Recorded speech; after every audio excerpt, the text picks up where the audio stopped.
So ನೀವು ನೇರವಾಗಿ ಕೂತ್ಕೊಂಡು ಅಲಗಾಡದೆ ಕೂತ್ಕೊಂಡು ಕಣ್ಣು ಮುಚ್ಚಿಕೊಂಡು ನಿಮ್ಮ ತಿಲಕದ ಭಾಗ ಹಣೆಯ ಮಧ್ಯಭಾಗ ಅಂತೀವಿ, ಭ್ರುಕುಟಿ ಅಂತೀವಿ. ಆ ಭ್ರುಕುಟಿಯತ್ತ ಲಕ್ಷ್ಯ ಕೊಟ್ಟು ನೋಡಿದ್ರಿ. ಹೇಗೆ ಅನ್ನಿಸ್ತದ? ನಾನು ಮುಂದೆ ಹೇಳೋದು ಬೇಕಾಗಿಲ್ಲ, ನೀವು ಅನುಭವಿಸಿದ್ದೀರಿ. ಈಗ ನಾವು ಮುಂದುವರಿಯೋಣ. ಗುರುರ್ ಬ್ರಹ್ಮ ಗುರುರ್ ವಿಷ್ಣು ಗುರುರ್ದೇವೋ ಮಹೇಶ್ವರ ಗುರು ಸಾಕ್ಷಾತ್ ಪರಂ ಬ್ರಹ್ಮ ತಸ್ಮೈ ಶ್ರೀ ಗುರುವೇ ನಮಃ. ಓಂ ಶಾಂತಿ ಶಾಂತಿ ಶಾಂತಿ.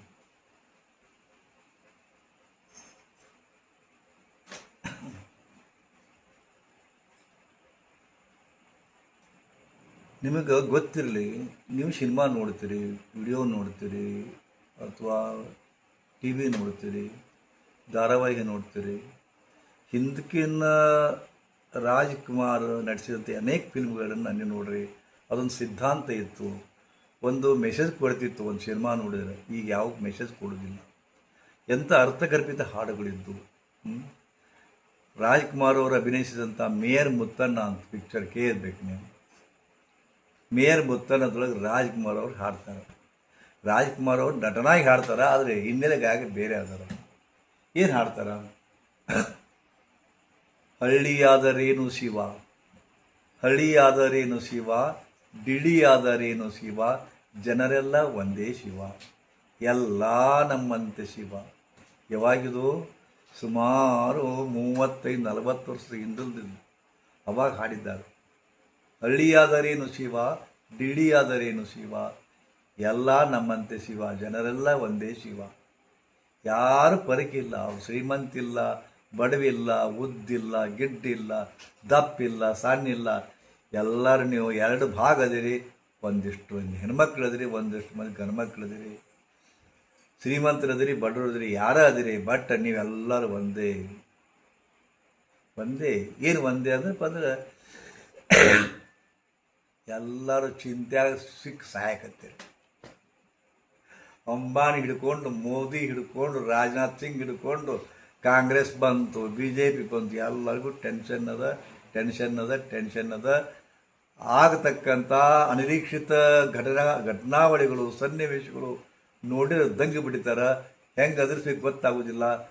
ಮನಸ್ಸು ಚಿಂಗೆತ್ತು ಹೋಗಿದೆ ಎಲ್ಲರದು, ಮತ್ತು ಒಬ್ಬರದಲ್ಲ, ಚಿಂಗೆತ್ತು ಹೋಗಿತ್ತು. ಪಾಲಿಟಿಕಲ್ ಇದು ಚೇಂಜಸ್ ಆಯ್ತು. ಬಂಗಾಳದಾಗ ಮಮತಾ ಬ್ಯಾನರ್ಜಿ ಬಿಟ್ಟು ಬೇರೆ ಯಾರು ಬರ್ತಾರಂತ ಯಾರು ಕಳಿಸ್ಕೊಂಡಿದ್ರು? ಹೌದಾ? ಬದಲಾವಣೆ ಆಯಿತು, ಶಾಕ್ ಆಯಿತು ಅವ್ರಿಗೆ. ರಾಜಕೀಯ ವಿಪ್ಲವ ಆಯಿತು. ಸೊ ಎಲ್ಲರಿಗೂ ಚಿಂತಿಸಲಾಯಿತು. ಗೆದ್ದವ್ರಿಗೊಂಥರ ಚಿಂತೆ, ಸೂತವ್ರಿಗೊಂಥರ ಚಿಂತೆ, ಮಕ್ಕಳಿದ್ದವ್ರಿಗೊಂದು ಚಿಂತೆ, ಮಕ್ಕಳು ಇಲ್ಲದೆ ಇರಿಗೂ ನಾ ಹೇಳಿಲ್ಲ ನಿನ್ನೆ. ಸೊ ಎಲ್ಲರ ಬದುಕು ಅಷ್ಟೇ ಅದು. ಯಾರು ನೀವು ತಿಳ್ಕೊಂಡಿರಿ? ಏನು ತಿಳ್ಕೊಂಡಿರಿ? ನನ್ನಷ್ಟು ದುಃಖಿ ಯಾರೋ ಜಗತ್ತಿನಾಗಿಲ್ಲ ಅಂತ ನೀವು ತಿಳ್ಕೊಂಡಿರಿ. ಎಷ್ಟು ಸಂಕಟ, ಕುಂತ್ರ ಚಿಂತೆ, ನಿಂತ್ರ ಚಿಂತೆ. ಯಪ್ಪ ದೇವ್ರ, ನನಗೆ ಯಾಕೆ ಇಷ್ಟು ಚಿಂತೆ ಕೊಟ್ಟಿ ಅಂತ ಅನ್ಕೊಳಕತ್ತೀರಿ. ಹಂಗಲ್ಲ, ಎಲ್ಲರೂ ಚಿಂತೆ ಸಿಕ್ಕಿ ಸಾಯಕತ್ತೀರಿ. ಚಲೋ ಸೀರೆ ಉಟ್ಕೊಂಬಂದು ಒಂದಿಷ್ಟು ಬುರ್ಮಾಳ ಸರ ಹಾಕ್ಕೊಂಡು ಅಡ್ಡಾಡಿದ್ರೆ ಆಕಿನ ಭಾಳ ಸುಖಿ ಅಂತ ತಿಳ್ಕೊಂಡ್ರಿ ನೀವು. ಬಂಗಾರ ಆಭರಣದ ಸುಖ ಇಲ್ಲ, ಮುಗುಳು ನಗದಳು ಸುಖ ಇಲ್ಲ, ಅವ್ರ ಕಡೆ ಇಂಜಿನಿಯರ್ ಮಕ್ಕಳದರ ಸುಖ ಇಲ್ಲ. ಏನು ಸುಖ ಇಲ್ಲ ರೀ. ಎಲ್ಲರ ಹೊಣೆ ಬರೋ ಒಂದದು. ಇದೇ ಸಿನಿಮಾ ಗೀತೆಗಳನ್ನ ತೊಗೊಂಡ್ರೆ ಆಧ್ಯಾತ್ಮದ ಗೀತೆಗಳು ತುಂಬಿ ತುಳುಕ್ತಾವಲ್ಲೇ.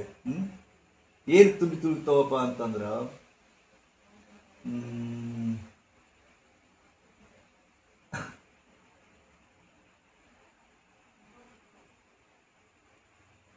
ನಿಮಗೆ ಗೊತ್ತಿರಲಿ, ಭಕ್ತ ಕುಂಬಾರ, ಬೇಡ್ರಿ ಕಣ್ಣಪ್ಪ, ಒಂದೊಂದು ಹಾಡು ಅದ್ಭುತ ಅದಾವ.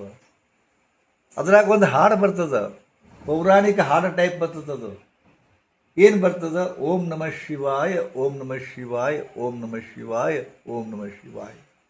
ಚಂದ್ರಶೇಖರ ಸಲಹೋ ಎನ್ನುತ್ತ ವಂದಿಸಿ ಕೂಗಲು ಓಡುತ್ತ ಬರುವ ಪರಮಾತ್ಮ ಯಾವಾಗ ಬರ್ತಾನಂದ್ರೆ ನಿಮ್ಮ ದುಃಖ ಭಯಂಕರ ಪಿಚ್ಚಿಗಿರ್ಬೇಕು, ಸಾಕಪ್ಪ ಇನ್ನೇನು ಊರ್ಲಿ ಹಾಕೊಂಡು ಸಾಯ್ಬೇಕು ಅಂದಾಗ ಪರಮಾತ್ಮ ಸಾಯ್ಬೇಡ ಅಂತ ಬರ್ತಾನ. ಹೌದಾ? ಹಂಗೆ ಪ್ರತಿಯೊಂದು ಸಿನಿಮಾ ನೋಡಿರ್ಬೇಕಾರೆ ಪ್ರತಿಯೊಂದು ಹೈಯರ್ ಪಿಚ್ನಾಗ ಇನ್ನೇನು ನೀವು ಸಾಕಾತು ಅವಾಗ ಪರಮಾತ್ಮ ಡನ್ ಅಂತ ಪ್ರತ್ಯಕ್ಷ ಯಾಕನ. ಬಹುಶಃ ನಾನಿನ್ನ ಬಿಡಲಾರೆ ಅಂತ ಪಿಕ್ಚರ್ ನೋಡಿರ್ಬೇಕು ನೀವು ಯಾರು. ಲಕ್ಷ್ಮಿ ಅನಂತನಾಗರ ಮೈಯಾಗ ಭೂತ ಪ್ರವೇಶ ಆಗಿರ್ತದೆ. ನೀನು ಕರ್ಕೊಂಡು ಹೋಗಿ ಅಂತ ಗಂಟೆ ಬಿದಿರ್ತೈತಿ. ಗಂಡನ ಉಳ್ಸಾಕಾಗಿ ಓಡಾಡ್ತಿರ್ತಾಳ. ರಾಘವೇಂದ್ರ ಸ್ವಾಮಿ ಮಠಕ್ಕೆ ಕರ್ಕೊಂಡೋಗ್ರ ಮಂತ್ರಾಲಯಕ್ಕೆ. ಬಿಡನು ನಿನ್ನ ಪಾದ ಹಾಡ್ತಾರ ನೋಡಿದಿಲ್ಲ. ಗಗನವೇ ನಡುಗಲಿ ಭೂಮಿಯ ಗಗನವ ಗುಡುಗಲಿ ಭೂಮಿಯ ನೊಡಗಲಿ ಬಿಡನು ನಿನ್ನ ಪಾದ. ಲಾಸ್ಟಕ್ಕೆ ಪಿಚ್ ಬರ್ತದ. ಬಿಡನು ನಿನ್ನ ಪಾದ ಅದನ್ನ ರಿಪೀಟ್ ಹಾಕೋತ ಢಾಣ್ ಗಾಂಟಿ ಬರೆಸ್ತಾವ. ಅವಾಗ ಆ ಮೈಯಾಗಿದ್ದೇವೆಲ್ಲ ಹೋಗಿಸ್ಲಾಗ್ತದೆ. ಹಂಗೆ ನಿಮ್ಮ ಮೈಯಾಗ ದೇವ್ ತುಂಬೈತಿ. ಯಾವ ದೇವ್ವ? ಅನುಮಾನದ ದೇವ್ವ.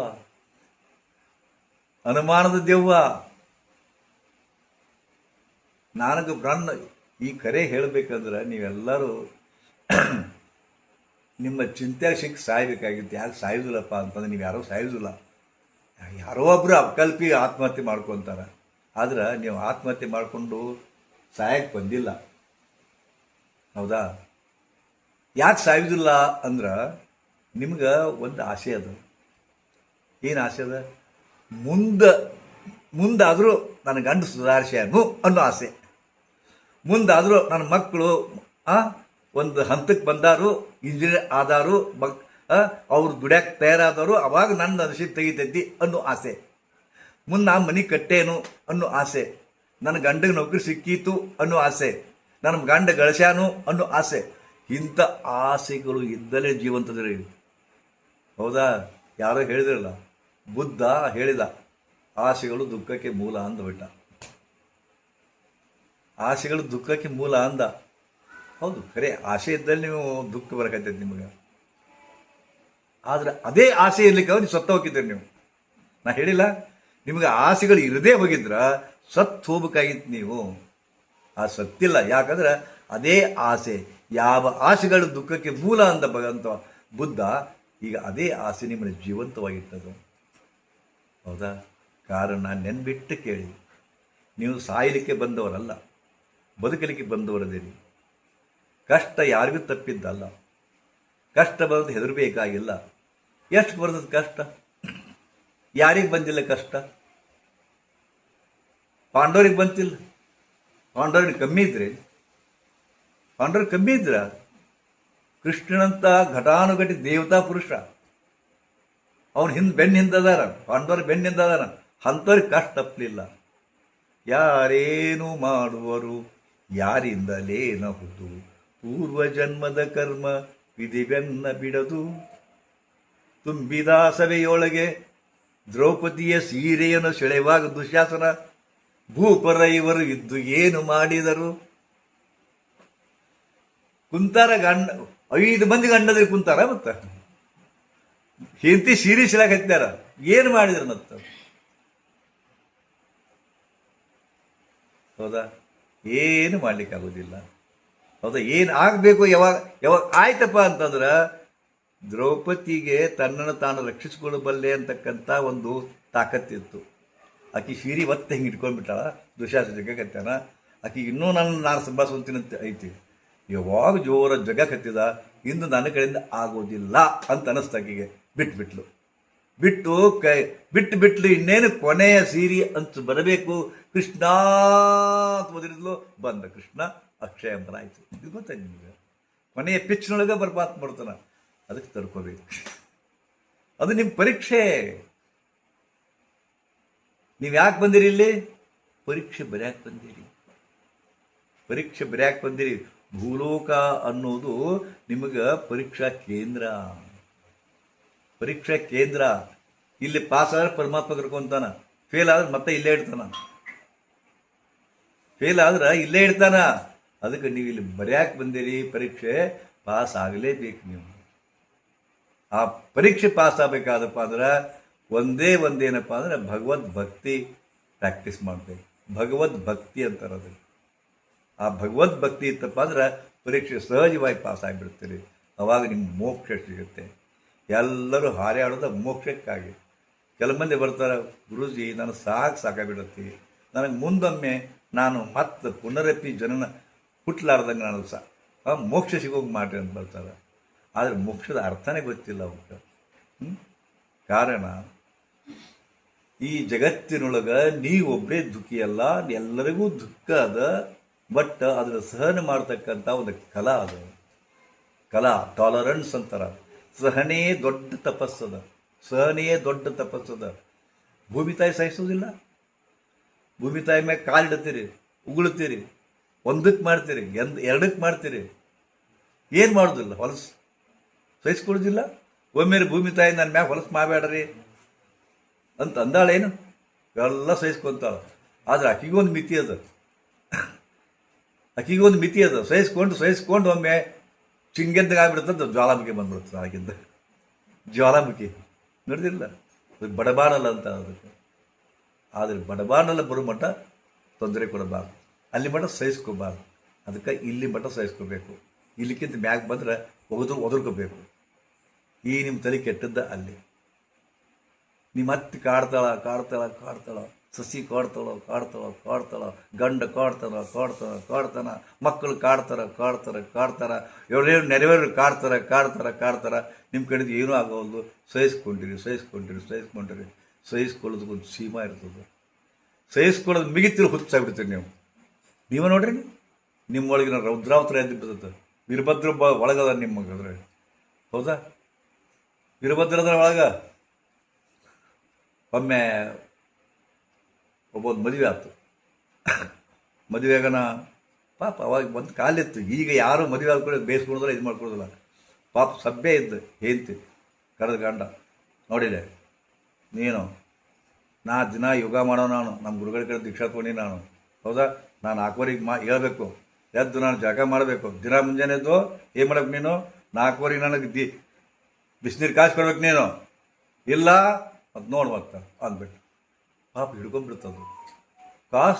ದಿನ ಕಾಸು ಕೊಡ್ತಿದ್ಲು. 3 ವರ್ಷ ಆಯ್ತು. ಒಂದು ಜ್ವರ ಬಂದಿದ್ದು, ಅದ್ರ ಕಾಸು ಕೊಟ್ಲು, ಹೌದಾ? ಒಮ್ಮೆ ಹೊಟ್ಟಿಲಾಗಿದ್ಲು, ಅದು ಇದು ಆಗಿತ್ತು, ಮಿಸ್ಕ್ಯಾರೇಜ್ ಆಗಿತ್ತು, ಅದು ಕಾಸು ಕೊಟ್ಲು. ಎಷ್ಟೊತ್ತರ ಕುಂತದ್ದು ಪಾಪ ಜೀವ. ಒಮ್ಮೆ ತಲೆ ಕೆಡ್ತದೆ, ತಡ್ಕೊಂಡು ಇಲ್ಲಿರಲ್ಲ, ಇಲ್ಲಿ ಮಠ ಬಂತು. ಮುಂಜಾನೆದ್ದು ಗಂಡ ಬಂದ 4 ನೀವು ಬಿಸಿಲು ಕಾದೋ ಇಲ್ಲ ಅಂದ. ನಾ ಕಾಸುದಿಲ್ಲ. ಯಾಕ ಅಂದ? ನಾ ಕಾಸುದಿಲ್ಲ ಅಂದಕ್ಕೆ ನಿಕ್ಕಿತ್ತಲ್ಲ. ಮತ್ತೆ ಅವ ಅಂದ, ಕಾಸುದಿಲ್ಲ, ನಾ ತಣ್ಣೀರು ಬಿಡ ಹೋಗ್ತೀನಿ ಹಂಗಾರ ಅಂದ್ಬಿಟ್ಟ. ನೀ ಕಾಸುದಿಲ್ಲಪ್ಪ, ನಾ ತಣ್ಣೀರು ಬಿಡ ಹೋಗ್ತೀನಿ, ಯಾಕೆ ಚಿಂತೆ ಮಾಡ್ತೆ ಅಂದ್ಬಿಟ್ಟ. ಅಯ್ಯೋ ಯಪ್ಪ ಅಂದಕ್ಕೆ ಹೆದರಿ ನಾ ಹೆದರಿಗೆ ಸತ್ತಿದ್ದಿ ನಾನು. ನೀ ಏನು ಎಷ್ಟು ಸರಳ ಅದಲ್ಲ. ಹಂಗದ ಬದುಕು. ನಾವು ಭಾಳ ಗಂಭೀರ ತಗೊಂಡಿವಿ. ಇರದೇ ಇಲ್ಲ ಹಂಗದ. ಬುಟ್ಟ್ಯಾನ ಹಾವು ಒಳಗೆ ಯಾವ್ದು ಗೊತ್ತಿಲ್ಲ. ಬುಟ್ಟ್ಯಾನ ಹಾವಿಗೆ ಅಂತಾಗತ್ತೀವಿ ನಾವು. ಬರೀ ಭಯ. ಪ್ರತಿಯೊಬ್ಬರು ನಾಳೆಗೆ ಏನಾಗುತ್ತೋ ಎನಿಸುತ್ತೆ, ನನ್ನ ಗಂಡಗೆ ಏನಾಗುತ್ತೋ ಎನಿಸುತ್ತೆ, ನನ್ನ ಮಕ್ಕಳು ಹೊರ ಹೋಗಿರೋ ಬರ್ತಾರೋ ಇಲ್ಲಿ ಎನಿಸುತ್ತೆ. ಬರೀ ಇಂಥ ಅನವಶ್ಯಕ ಭಯ ನಿಮ್ಮನ್ನು ಕಾಡ್ತಾ ಇದೆ. ಮಾನಸಿಕ ಭಯ, ಒತ್ತಡ ಕಾಡ್ತಾ ಇದೆ. ಎಷ್ಟೋ ಮಂದಿ ಇಂಥ ಊಹಾ ಭಯ ಅಂತಾರೆ ಇದಕ್ಕೆ. ಊಹಾ ಭಯ. ಇಲ್ಲೇ ಒಬ್ಬರು ಹತ್ತಿರದ ಊರಿನವರು ಫೋಟೋಗ್ರಾಫರ್ ಇದ್ದ. ಅವ್ರು ನನ್ನ ಶಿಷ್ಯರು. ಫೋಟೋಗ್ರಾಫರ್ ಇದ್ದ, ಗಂಡ ಇಬ್ಬರು ಶಿಷ್ಯರು. ಹೇಂತ ಒಂದು ದಿವ್ಸ ಬಂದು ಏನು ಬಂದ್ಲು, ಗುರುಜಿ ಅಳಕತ್ತಿದ್ಲು. ಯಾಕವ ಅಂದೆ. ಗುರುಜಿ ನಾ ಸತ್ತು ಹೋಗ್ತೀನಿ ಅಂತಂದು. ಯಾಕವ ಹಂಗೆ ಇನ್ಯಾಕೆ ಸಾಯುವಂತ ಮಾತಾಡ್ತೀವಿ. ಗುರುಜಿ ಕ್ಯಾನ್ಸರ್ ಆಗೈತಿ ಅಂತ. ಅಯ್ಯಯ್ಯೋ ಕ್ಯಾನ್ಸರ್ ಆಗತ್ತೆ. ಯಾರ ಕಡೆ ಹೋಗಿದ್ವಿ? ಡಾಕ್ಟರ್ ಕಡೆ. ಇಲ್ಲ ಗುರುಜಿ ಡಾಕ್ಟರ್ ಕಡೆ ಹೋಗಿಲ್ರಿ. ಮತ್ತು ಎಲ್ಲಿ ಹೆಂಗೆ ಗೊತ್ತಾಯ್ತು ನಿನಗೆ? ವಿಜಯ ಕರ್ನಾಟಕ ಪೇಪರ್ ನೋಡಿದ್ದೀನಿ ರೀ ಗುರುಜಿ. ಏನು ನೋಡಿದ್ವಿ? ಕ್ಯಾನ್ಸರ್ ಆದಾಗ ಏನೇನು ಹಾಕವ ಅಂತ ಬರೆದಿದ್ರಿ ಗುರುಜಿ. ಮತ್ತು ಮುಂದೆ ಏನಾಯ್ತು? ಒಟ್ಟು ನನಗೆ ಅದಾವ್ರಿ ಬುದ್ಧಿ. ಅದ್ರಾಗ ವಿಜಯ ಕನ್ನಡದಾಗ ಏನೇನು ಕೊಟ್ಟಾರ ಒಟ್ಟು ನನ್ನ ಕಡೆ ಅದಾವ್ರಿ. ಅದಕ್ಕೆ ನನಗೆ ಕ್ಯಾನ್ಸರ್ ಆಗೈತೆ ರೀ.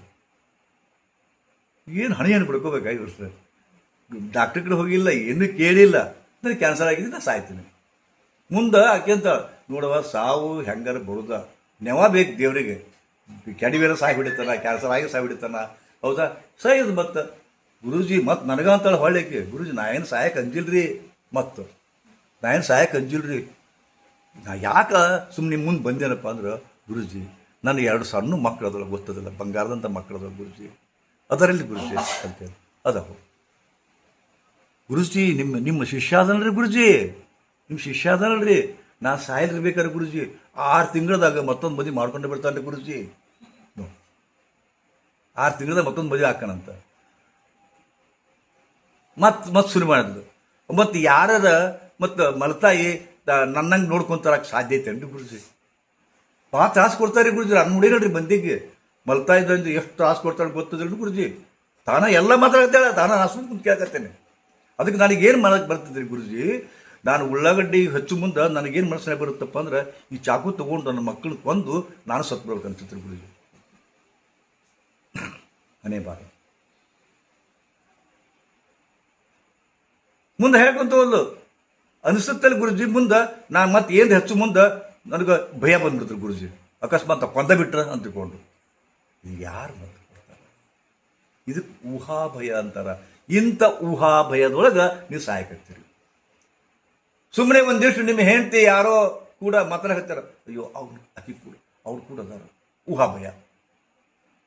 ನನ್ನ ಮಗಳು ಯಾರು ಕೂಡ ಅದಾರ, ಊಹಾಭಯ. ಐತೋ ಇಲ್ಲ ಗೊತ್ತಿಲ್ಲ. ಇಂಥ ಊಹಾಭಯದಿಂದ, ಕಾಲ್ಪನಿಕ ಭಯದಿಂದ ನೀವು ಸಾಯಕತ್ತೀರಿ. ಏನೂ ಆಗೋದಿಲ್ಲ. ಯಾಕಂದ್ರೆ ಏನು ಆಗಬೇಕು ಅನ್ನೋದನ್ನ ಭಗವಂತ ಮೊದಲ ಬರ್ಕೊಟ್ಟಾನ. ಏನು ಒಂದು ಸ್ವಲ್ಪ ಪರಕಾಗೋದಿಲ್ಲ. ಇದನ್ನು ನೀವು ನಿಮ್ಮ ಮನಸ್ಸು ಒಪ್ಕೊಳಕ್ಕೆ ತಯಾರಿಲ್ಲ.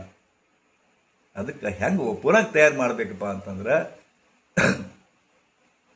ನಿಮ್ಮ ಊಹಾಶಕ್ತಿಯನ್ನು ಬೇರೆ ಕಡೆ ಟ್ರಾನ್ಸ್ಫರ್ ಮಾಡಬೇಕು. ನಿಮ್ಮ ಊಹಾಶಕ್ತಿಯನ್ನು ಬೇರೆ ಕಡೆ ಟ್ರಾನ್ಸ್ಫರ್ ಮಾಡಬೇಕು. ಒಂದು ಉದಾಹರಣೆ ಕೊಡ್ತೀನಿ ನಿಮ್ಗೆ. ಏನು? ಅಕ್ಬರ ಬೀರ್ಬಲ ಕೇಳೇನು? ಅಕ್ಬರ ಬೀರ್ಬಲ ಭಾಳ ದೊಡ್ಡ ಇದು ನೀವು ಐಕಾನ್ ಇವು, ಹೌದಾ? ಬೀರ್ಬಲ್ಲ ಒಂದು ಬುದ್ಧಿಯ ಸಂಕೇತವ, ಹೌದಾ? ಏನು ಬಾತು ಒಂದು ದಿವಸ ಸಭಾದೊಳಗೆ ಅಕ್ಬರ್ ಎದ್ದು ಅಷ್ಟು ಸಭಾಸದರೇ ಮಂತ್ರಿ ಬರೆಯರೆ ಇವತ್ತು ಒಂದು ಘಟನಾ ನಡೆದೈತಿ ಅಂದ. ಏನು ನಡೆದೈತಿ? ಅಕ್ಬರ್ ಸಾಮ್ರಾಟ್ ಅಕ್ಬರನಿಗೆ ಒಬ್ಬರು ಒದ್ದು ಬಿಟ್ಟಾರ. ಅದಕ್ಕೆ ಅವ್ರಿಗೆ ಏನು ಶಿಕ್ಷೆ ಕೊಡ್ಬೇಕು ಹೇಳ್ರಿ ಅಂತಕೊಂಡು ಕೇಳಿದ್ರು. ಅಯ್ಯೋ ಅಯ್ಯೋ ಅಯ್ಯೋ ಅಂತ ಶುರು ಮಾಡಿದ್ರು. ಅವ್ನ ಕಾಲು ಬರಿಬೇಕ್ರಿ, ಅವ್ನ ಶಿರಾ ಕತ್ತರಿಸ್ಬೇಕ್ರಿ, ಹಂಗ್ರಿ ಹಿಂಗ್ರಿ 108 ಮಂದಿ ಹೇಳಕತ್ಬಿಟ್ರು. ಅದಕ್ಕೆ ಎಲ್ಲರೂ ಆಗಿಂದ ಬೀರ್ಬಲ ಕೇಳಿದ್ರು, ಬೀರ್ಬಲ ಏನು ಅಂತಂದು. ಅವನಿಗೆ ಬಂಗಾರ ಕಡಗ ಹಾಕ್ಬೇಕ್ರಿ ಕಾಲಿಗೆ ಅಂದ್ಬಿಟ್ಟ. ಎಲ್ಲರೂ ಚೀತು ಉಳ ಹತ್ತಿರ ಬೀರ್ಬಲ್ಲಾಗ. ಏನೋ ಸಾಮ್ರಾಟ್ರಿಗೆ ಒದ್ದವ್ರಿಗೆ ಬಂಗಾರ ಕಡೆಗೆ ಹಾಕಿಸ್ತಿ, ಏನು ನಿನ್ನ ಬುದ್ಧಿ ಎಲ್ಲಿಟ್ಟಿ ಅಂತಂತಂದ್ರು. ನನ್ನ ಬುದ್ಧಿ ಎಲ್ಲೂ ಇಟ್ಟಿಲ್ಲ, ನನಗೆ ಇಲ್ಲೇ ಅದ, ಎಲ್ಲಿ ಹೋಗಿಲ್ಲ. ಮಕ್ಕಳೇ, ಸಾಮ್ರಾಟ್ ಅಕ್ಬರನಿಗೆ ಒದ್ಯಾವನ ತಾಕತ್ ಯಾರಿಗದ? ಅವ್ನು ಒದ್ದಿರ್ಬೇಕು ಅವ್ನ ಮೊಮ್ಮಗ ಅಂತ ಹೇಳಿ. ಅವ್ನ ಮೊಮ್ಮಗನ ಎತ್ಕೊಂಡು ಅಡ್ಯಾಡಕತ್ತಾನ ಒದ್ದಾನವ. ಇಷ್ಟು ಗೊತ್ತಾಗಿಲ್ಲ ನಿಮಗೆ ಮಕ್ಕಳಿಗೆ ಅಂತಂದ್ರು. ಎತ್ ಕುಂತರು ಅವರು. ಅಕ್ಬರ ಇವನಿಗೆ ಇದು ಕಡಗ ಹಾಕಿದ್ರು, ಬಂಗಾರ ಕಡಗ. ಯಾರಿಗೆ? ಬೀರ್ಬಲ್ಲನಿಗೆ. ನೀ ಕರೆಕ್ಟ್ ಉತ್ತರ ಕೊಟ್ಟೆಪ್ಪ ಅಂತ ತಿಳ್ಕೊಂಡು, ನೀ ಭಾಳ ಶಾಣೆ ಆದ್ಯಪ್ಪ ಅಂತ ತಿಳ್ಕೊಂಡು. ಈ ದೃಷ್ಟಾಂತವನ್ನೇ ಯಾಕೆ ಹೇಳಿದ್ನಪ್ಪ ಅಂದ್ರೆ, ಇದಕ್ಕೆ ಊಹಾಶಕ್ತಿ ಅಂತಾರ, ಮೇಧಾಶಕ್ತಿ ಅಂತಾರ, ಅಲರ್ಟ್ನೆಸ್ ಅಂತಾರ, ಜಾಗೃತ ಭಾವ ಅಂತಾರ. ಎಲ್ಲಿ ಮಟ್ಟ ನೀವು ಈ ಜಾಗೃತ ಭಾವವನ್ನು ಇಲ್ಲಿ ಬಂದಾಗ ಆಫ್ ಮಾಡಬೇಕು. ಆಫ್ ಮಾಡಿಡ್ರಿ, ಯಾಕೆ ಡಿಸ್ಟರ್ಬ್ ಮಾಡ್ತೀರಿ? ಎಲ್ಲಿ ಮಠ ನೀವು ಜಾಗೃತ ಭಾವ ಇರೋದಿಲ್ಲ, ಅಲ್ಲಿ ಮಠ ನಿಮ್ಮ ಬದುಕು ಭಾಳ ದುರಂತ ಆಗ್ತದೆ. ನಾ ಇದು ಮಾತು ಹೇಳಿದ್ರೆ ನಿಮಗೇನು ಅನಿಸೋದಿಲ್ಲ. ಆದ್ರೆ ಒಂದು ತಿಳ್ಕೊರಿ, ನಿಮ್ಮ ಮೊಬೈಲ್ ನೋಡ್ತಿರ್ತೀರಿ, ಹೌದಾ? ಒಂದು ಏನೋ ಬರ್ತದ, ಇದು ಒತ್ತಿರಿ ಅಂತ ಬರ್ತದೆ. ಒಂದು ಏನೋ ಲಿಂಕ್ ಬರ್ತದ, ಈ ಲಿಂಕ್ ಮೇಲೆ ಒತ್ತಿರಿ ಅಂತ ಬರ್ತದೆ. ಅಲವಂತ ಒತ್ತಿರಿ ಅಂತ ಬರ್ತದೆ. ನಾಟ್ ಅಲವಂತ ಒತ್ತಿರಿ ಅಂತ ಬರ್ತದೆ. ಓನ್ಲಿ ಫಾರ್ ಒನ್ಸ್ ಅಂತ ಬರ್ತದೆ. ಇದು ನಮ್ಗೆ ಗೊತ್ತಿರೋದಿಲ್ಲ, ಒತ್ತಿ ಬಿಡ್ತೀವಿ. ಒತ್ತಿದ್ರೆ ಏನಾಗುತ್ತೆ ನಿಮ್ಗೆ ಗೊತ್ತಿಲ್ಲ. ಒಬ್ಬರು ಬಂದರು, ಈಗ ಮದುವೆ ಆಗೋದೇ ಕಠಿಣ ಅದಾವ. ಒಬ್ಬಕ್ಕೆ ಹೆಣ್ಮಗಳು ಬಂದರು, ಗುರುಗಳ ಒಬ್ಬ ನಮ್ಮ ಹುಡುಗಿದು 2ನೇ ಮದುವೆ ರೀ. ಒಬ್ಬ ಗಂಡ ಇದ್ರ ಕೊಟ್ಟಿದ್ದ 2ನೇ ಮದುವೆ ರೀ. ಒಬ್ಬವ 1 ವರ್ಷ ಅಕ್ಕಿಂತ ಸಣ್ಣವ, ಆದರೂ ಮದುವೆ ಯಾಕೆ ಬಂದಾನ್ರಿ ಗುರುಜಿ. ಅದಕ್ಕೆ ಚಲೋ ಆಯ್ತು ಹುಡುಗರು ಬುದ್ಧಿ. ಅದಕ್ಕೆ ನಾವು ಅವ ಮದುವೆ ಮಾಡೋಕೆ ಹ್ಞೂ ಅಂದೀವಿ ರೀ. ಅದಕ್ಕೆ ತಾವು ಏನು ಹೇಳ್ತೀರಿ ಅಂತ. ಇದೇ ತಪ್ಪು. ಇವತ್ತು ನಿಮ್ಮ ಮಕ್ಕಳಿಗೆ ಮತ್ತೊಬ್ಬರಿಗೆ ಕೊಡಬೇಕಾದ್ರೆ ಸಾವಿರ ಸಾರಿ ವಿಚಾರ ಮಾಡಬೇಕು. ಇವತ್ತು ಎಲ್ಲ ಫೇಲ್ಯೂರ್ ಆಗತ್ತೇವೆ. ಮದುವೆ ಸಂಬಂಧಗಳು ಭಾಳ ಕೆಳಕತ್ತೇವ್ರಿ. ನಿಮ್ಗೆ ಗೊತ್ತಿಲ್ಲ, ನೀವು ರಾಣಿಯ ಟೈಪ್ ರಾಜಕುಮಾರಿ ಟೈಪ್ ಸಾಕಿದ ಮಕ್ಕಳನ್ನು ಗಿಡಗನ ಕೈ ಕೊಡಕತ್ತೀರಿ, ರಾಕ್ಷಸ ಕೈ ಕೊಡಕತ್ತೀರಿ. ಎಲ್ಲ ಮದುವೆಗಳು ಮುರಿದು ಬಿದ್ದು ಸಹಾಯ ಹತ್ಯಾವ. ಹೊರತು ನನ್ನ ಕಡೆ ಬರೇ ಅವ ತುಂಬ್ಯಾವ. ಮುಂದೆ ಆಯಿತು, ನಾನು ಅವನು ಫೋಟೋ ತರಿಸಿದೆ, ಕುಂಡಳಿ ತರಿಸಿದೆ, ಇದು ಬೇಡ ಅಂದೆ. ಅಷ್ಟೊತ್ತಿಗೆ ಸ್ವಲ್ಪ ಡೆವಲಪ್ಮೆಂಟ್ ಆಗಿತ್ತು. ಆ ಹುಡುಗಿ ಹಾಳೆ ಫೋನ್ ನಂಬರ್ ಕೊಟ್ಟಿದ್ರು, ಇಬ್ಬರು ಮಾತಾಡೋಕೆ ಶುರು ಮಾಡಿದರು. ಬೇಡಮ್ಮ ನಿಮಗೆ ಫೋನ್ ನಂಬರ್ ಕೊಡಬೇಡ ಅಂತ 20 ಸಲ ಹೇಳಿದ್ದೆ. ಈ ಮದುವೆ ಡೇಟನ್ನು ಫಿಕ್ಸ್ ಮಾಡಿದರು. ಮದುವೆ ಡೇಟ್ ಫಿಕ್ಸ್ ಆಯಿತು. ನನಗೆ ಯಾಕೋ ಮನಸ್ಸಿಗೆ ಬಂದಿದ್ದು, ನೋಡವ ನಾನು ಸ್ಪಷ್ಟ ಹೇಳ್ತೀನಿ, ಇದು ನಿಮ್ಮ ಜವಾಬ್ದಾರಿ, ನನ್ನ ಮ್ಯಾಗ ಗುಬೆ ಹೊರಿಸ್ಬೇಡ್ರಿ ಅಂತ ಹೇಳಿದೆ. ಕೇವಲ 7 ದಿವಸ ಆದಮೇಲೆ ಒಂದು ಫೋನ್ ಬಂತು ಅವರ ಮುಂದೆ. ಗುರುಜಿ, ಎಷ್ಟು ನಿಮಗೆ ಥ್ಯಾಂಕ್ಸ್ ಹೇಳ್ಬೇಕ್ರಿ, ಎಷ್ಟು ನಿಮಗೆ ಕೈ ಮುಗಿಬೇಕ್ರಿ, ಅವಾಗ 3ನೇ ಮದುವೆ ನನ್ನ ಮಗಳದು ಅಂತಂತ. ಮೋಸ ಮಾಡಿದ್ದು ನೋಡ್ರಿ ಗುರುಜಿ, ನೀವು ಬ್ಯಾಡ ಅಂದಿದ್ದು ನಾವು ನಿಮ್ಮ ಮಾತು ಕೇಳಿಲ್ಲ ಅಂತ. ಒಂದು ಮೇಧಾಶಕ್ತಿ. ಆಕೆಗೆ 85,000 ಪಗಾರ ಅದ. ಒಪ್ಪೇನ ಮಗ 85,000 ಪಗಾರ. ಬಹಳ ಮೋಸಗಾರಿಕದು. ಅದಕ್ಕೆ ಊಹಾಶಕ್ತಿ ಡೆವಲಪ್ ಮಾಡ್ಕೋಬೇಕು, ಮೇಧಾಶಕ್ತಿ ಡೆವಲಪ್ ಮಾಡ್ಕೋಬೇಕು. ಯಾವುದು ಗಡಗ್ರ ಒಪ್ಪಂಗಿಲ್ಲ. ಈಗ ಯಾರ ನಿಮಗೆ ಬಿಸ್ನೆಸ್ ಮಾಡಿ ರೊಕ್ಕ ಕೊಡ್ರಿ ತುಂಬ್ರಿ, ನಿಮಗೆ 4 ವರ್ಷದಾಗ 8 ಪಟ್ಟು ಕೊಡ್ತೀವಿ ಅಂತಾರೆ. ಹ್ಞೂ ಅಂತೀವಿ ಮಂಗ್ಯಾಗಳು. ನೀವು ಚಿಕ್ಕವ್ರು ಸಾಯ್ತೀರಿ. ಸುಮ್ಮನೆ ನಿಮಗೆ ಒಂದು ಏನೋ ಯಾರೋ ಮನಿ ಮಾರಿರ್ತೀರಿ, ನಿಮ್ಮ ಕೈ ರೊಕ್ಕ ಬಂದಿದ್ದು ನೋಡಿರ್ತಾರೆ, ಹೊಂಚು ಹಾಕ್ತಾರೆ. ಅಲ್ಲ, ಮನ್ಯಾಗ ಇಟ್ಕೊಂಡು ಏನು ಮಾಡ್ತೀರಿ? ಬ್ಯಾಂಕ್ನಾಗ ಇಟ್ಟರೆ ಬರೀ 1.5 ಬಡ್ಡಿ ಕೊಡ್ತಾರೆ ರೀ. ನಾನು 8 ಬಡ್ಡಿ ಕೊಡಿಸ್ತೀನಿ ನಿಮಗೆ. ಹ್ಞೂ ಅಂತೀರಿ, ಕೊಡ್ತೀರಿ. 6 ತಿಂಗಳ ಬಂದು ಬಡ್ಡಿ ತಂದು ಕೊಡ್ತಿರ್ತಾನ, ಖುಷಿ ಆಗುತ್ತೆ.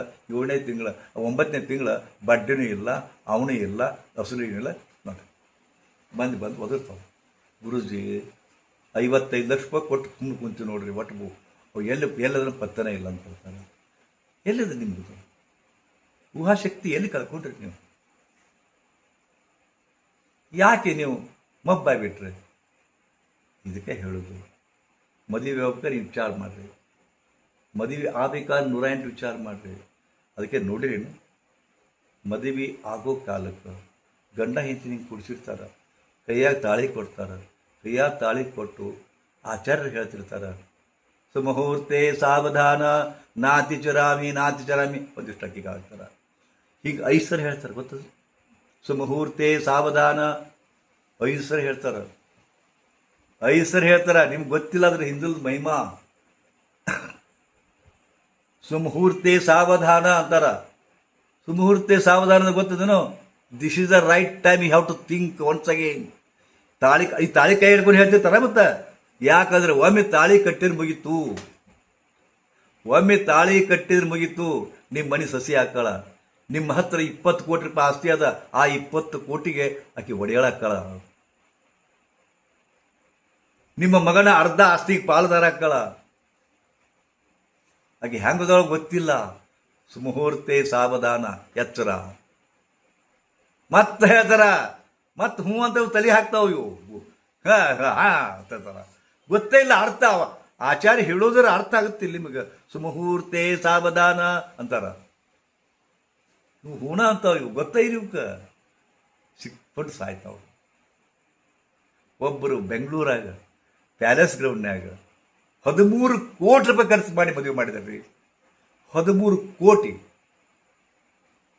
ಬಂಗಾರ ತಾಟ್ನೆ ಊಟ ಹಾಕಿದ್ರು. ಏನು ವೈಭವಗ ಆ ಮದುವೆ ನಾನು ಹೋಗಿದ್ದೀವಿ ಚಿತ್ರದಲ್ಲಿ. ಅಂಥ ಮದುವೆ ನಾನು ಜನ್ಮದಲ್ಲಿ ನೋಡಿಲ್ಲ. ಪ್ಯಾಲೇಸ್ ಗ್ರೌಂಡ್ನಾಗ ಅಷ್ಟು ಅದ್ಭುತ ಮದುವೆ. ವಧುವರರು ಹಾಗೆ ಇದ್ದು. ಆದರೆ ವಿಚಿತ್ರ ಅಂದ್ರೆ ಕೇವಲ 3 ತಿಂಗಳಿಗೆ ಡೈವರ್ಸ್ ಕೊಟ್ಟ ಗಂಡ. ಬರೀ 3 ತಿಂಗಳಿಗೆ ಡೈವರ್ಸ್ ಕೊಟ್ಟ. 13 ಕೋಟಿ ಢಮ್. 13 ಕೋಟಿ ಢಮ್. ಅಳಿಯಾರಿಗೆ ಕಾರ್ ಕೊಟ್ಟ ಢಮ್. 4 ಪ್ಲಾಟ್ ಕೊಟ್ಟು ಢಮ್. ಏನು ಮಾಡ್ತೀರಿ? ಮಗಳು ಬಂದು ಮನೆಗೆ ಕುಂತು. ಸುಮುಹೂರ್ತೆ ಸಾವಧಾನ ಅಂತ ಹೇಳಿದ್ರೆ ಕೇಳೇ ಇಲ್ಲ ಯಾರಿಗೂ.